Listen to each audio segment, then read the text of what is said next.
দুর্গম পাহাড়ে একের পর এক মিলছে অস্ত্র তৈরি কারখানা, সেখান থেকে যাচ্ছে চট্টগ্রাম সহ সারা দেশে। গুলি আসছে পার্শ্ববর্তী দেশ থেকে।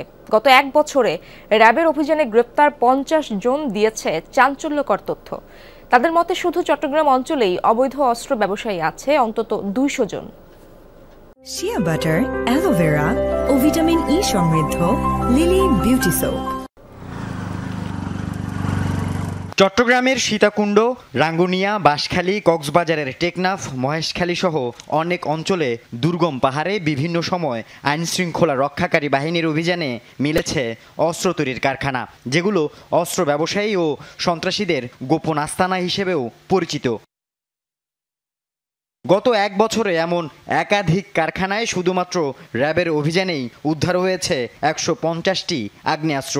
মূলত লোকচক্ষুর অন্তরালে অস্ত্র তৈরি, পাচারের সুবিধা এবং অভিযান হলে গহীন অরণ্যে পালানোর জন্য কারিগররা সীমান্তবর্তী দুর্গম স্থান বেছে নেয় বলছে র্যাব।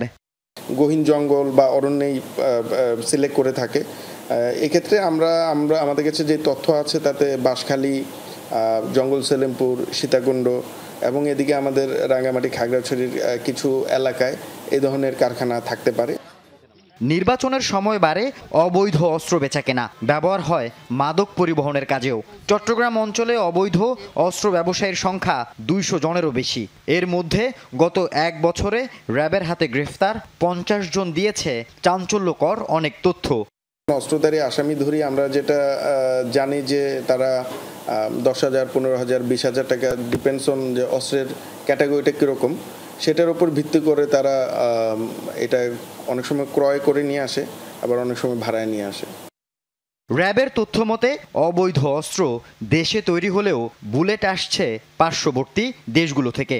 আবার অনেক সময় স্বর্ণ ও মাদকের বিনিময়ে মিলছে বিদেশি পিস্তল সহ ভারী অস্ত্র। আল আমিন শিকদার, যমুনা নিউজ, চট্টগ্রাম।